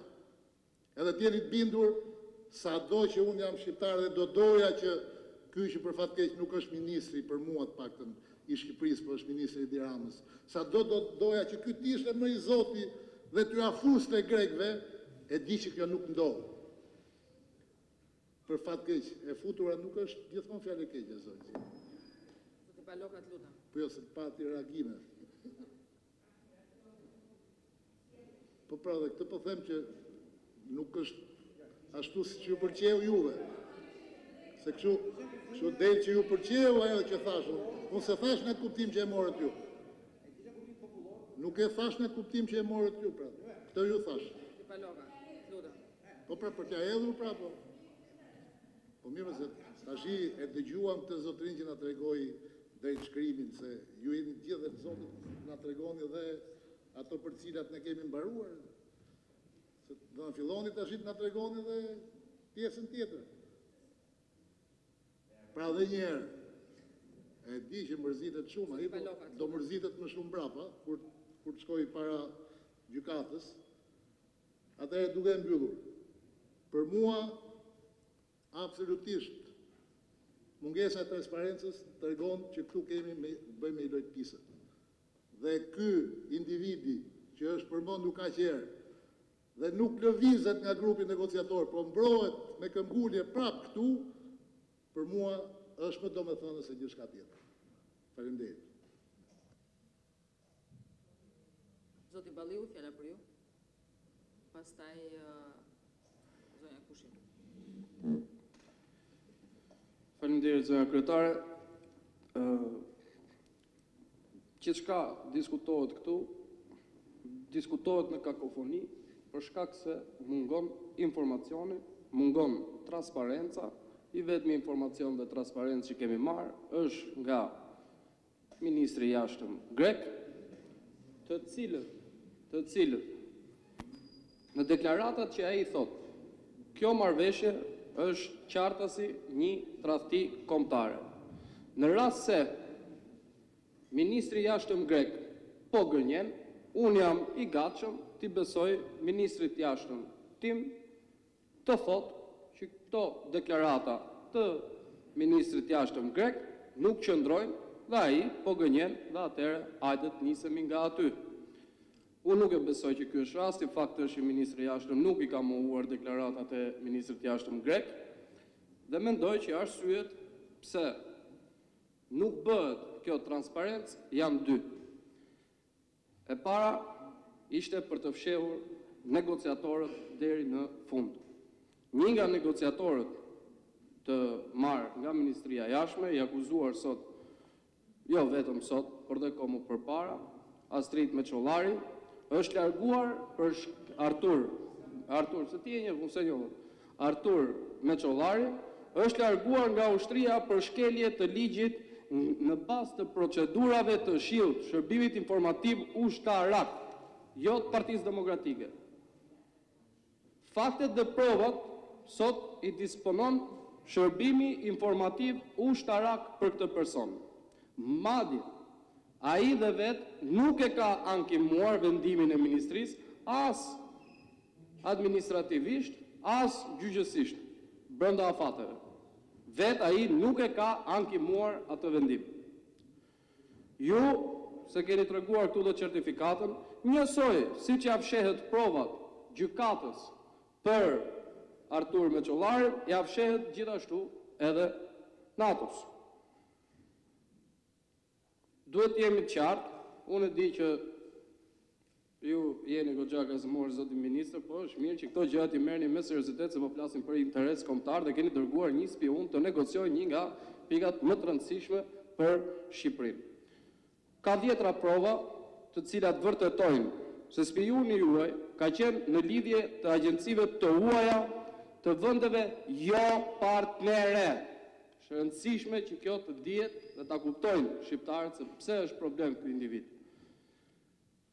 Ju, si 7 dhe më përpara, ja fshehet datë NATO-s dhe gjykatës të gjitha informacionet që disponon shërbimi informativ ushtarak. Dhe në vend të asaj certifikatës që sollet sot, mund kishte sjell informacionin që disponon SHIL, shërbimi informativ ushtarak. Përveç kësaj, duhet ju them, shpar ju thatë që pala greke ka pranuar ta diskutojë marrëveshje. Ju po gënjeni publikisht këtu, pasi qeveria e kaluar ka bërë pala greke e ka kërkuar shumë më përpara të çështjet dhe është refuzuar nga qeveria e kaluar të diskutohet për këtë çështje, është kërkuar që të shkohet në gjykatë ndërkombëtare. Ndaj dua që të kemi një pasyrim të kësaj, sepse nuk mund të vijë një ministër i jashtëm dhe të gënjej publikisht në Komisionin e Jashtëm. Pala greke e ka kërkuar këtë dhe i është mohuar kjo kërkesë nga qeveria e kaluar, pasi i është kërkuar t'i drejtohemi gjykatave ndërkombëtare. Për sa i përket krahasimeve të marrëveshjes së 2009-s me të marrëveshje, unë mendoj që ndryshimet janë shumë të qarta. Marrëveshja e 2009-s është përshtatur me barazlargim të kufive, ndërkohë kjo është bërë me pazar. Për këto arsye që unë shtrova dhe pak më parë. Ju faleminderit. Ju faleminderit. Po, zoti ministër, 2 minuta.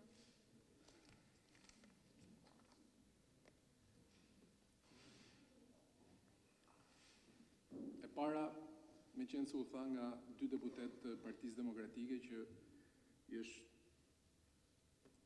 fshehur informacion NATO-s për djenin tuaj, unë nxorra certifikatën e sigurisë që është NATO Kozmik.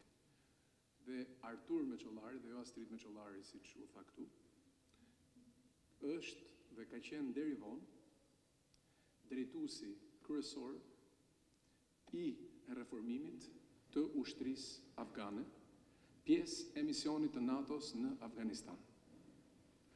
Ju lutem shumë, mund të vazhdoni nga mëngjesi deri në darkë. Mund të vazhdoni nga mëngjesi deri në darkë. Mund të vazhdoni. Unë jam ministër i jashtëm për zotëri, po s'ke nga ta dishti këtë. Po s'ke nga ta dishti këtë, pra, s'ke nga ta dishti. Po e dëshmove që s'ke nga ta dishti. Unë jam ministër i jashtëm i Shqipërisë. Jam ministër i jashtëm i Shqipërisë, po që e kam shumë për nder që s'përfaqësoj ty. Dhe ti je 0.01%. Ti je 0.01%. Ti je, falë Zotit, ti je 0.01%. Falë Zotit. 1. Dhe e dyta, po ju them dhe herë tjetër, mos më tregoni mua këtu, as gjykata, as prokurori, as gjë. Sepse, dhe zonja kryetare, ju kërkoj, sepse harrova që të mbani qëndrim për komentet raciste që u tha këtu ndaj indianëve. Këto janë komente raciste për cilat ky komision duhet të mbaj qëndrim. Sepse është shumë e rëndësishme që ky komision të ruaj deri në fund dinjitetin e shtetit shqiptar, etikën e shtetit shqiptar, raportin e Shqipërisë me partner strategjik dhe me partner të tjerë. Unë e kuptoj shumë mirë që këtu është e nevojshme për disa kolegë që nuk kanë informacion për të bërë një seancë tjetër me dyert mbyllura si funksionon NATO. Cilët janë autoritetet që pajisin me certifikata nga NATO? Sepse u thanë disa çështje të cilat janë për portokallin. Janë për portokallin. Ik, se të vjen zor nga këta tjerët. Janë për portokallin, po ju them. Dhe është e turpshme. Kryetare, për sa kohë do ta dëgjoj këtë?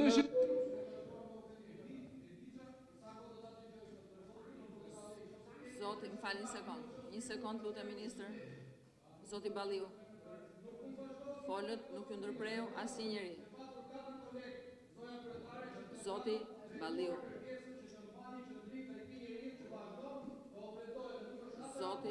Zoti Balliu, nuk ju ndërpreu as kërkush kur folët, të lutem. Jo, nuk e ndërpret dot. Nuk e ndërpreu njëri. Po, ministër, të lutem, ministër, unë jam këtu që e fikë. Po të lutem, të mbarosh. Shkurt ju lutem, po. Dhe ju a thash edhe në fillim të bisedës, në qoftë se doni mbikëqyrje për politikën e jashtme, më keni këtu sa herë doni. Në qoftë se këtu vazhdojnë bisedat e paçës me pilaf, apo kafeve ku ushqet paranoja tek bloku atje sipër, dhe ku përfliten të gjithë njerëzit e ndershëm të shtetit shqiptar, mua më kujton historinë e një botuesi që i tha i çova dëm 300.000 euro për të mësuar kalamani im anglisht. Faleminderit. Procedurë. Faleminderit ministër. Jo, nuk ka për procedurë. Jo, ka për procedurë. Atëherë unë do të kërkoja mirëkuptimin e kolegeve në të majtë tim, që këtu ta mbyllim diskutimin edhe seancën dëgjimore me ministrin. Kështu që ju e falenderoj ministrin për Europën dhe punët e jashtme për prezencën. Kërkoj mirëkuptimin e kolegëve që kërkuan fjalën edhe nuk e morën dot.